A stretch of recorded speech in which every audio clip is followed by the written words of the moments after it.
যুদ্ধবিরতি চুক্তির কথা রাখছে হামাস।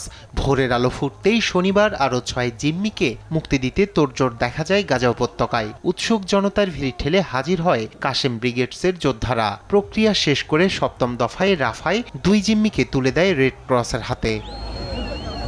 দক্ষিণের নুসেরাত শরণার্থী শিবিরেও উৎসবমুখর পরিবেশে ঘণ্টাখানিক পর মুক্তি দেওয়া হয় আরও 4 জিম্মি।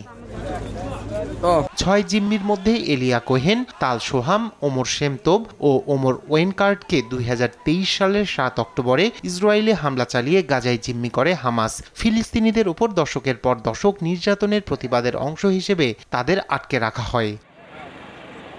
এদিকে ইসরায়েলি জিম্মি মুক্তির সময় ক্ষোভ দেখা যায় ফিলিস্তিনিদের মাঝে। গাজা থেকে ফিলিস্তিনিদের উচ্ছেদে ট্রাম্পের প্রস্তাব প্রত্যাখ্যান করেন তারা। ডোনাল্ড ট্রাম্পের পরিকল্পনা আজ কোথায় গেল? দেখেন, আমরা এখনো রাফায় দাঁড়িয়ে আছি। এই শহর থেকেই জিম্মিদের মুক্তি দেয়া হচ্ছে। আমাদের গর্দান গেলেও মাতৃভূমি ছেড়ে যাব না। যতদিন আমাদের বীর হামাস আছে ততদিন রাফায় তাদের আশ্রয় দেয়া হবে। যতক্ষণ দখলদারিত্ব থাকবে ততদিন আমাদের প্রতিরোধ চলবে।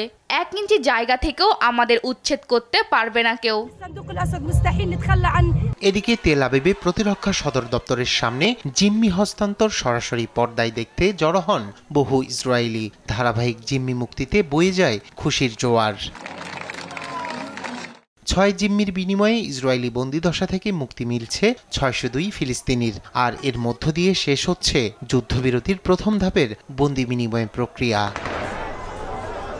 রায়হান কবির শুভ্র, নিউজ ডেস্ক, দেশ টিভি।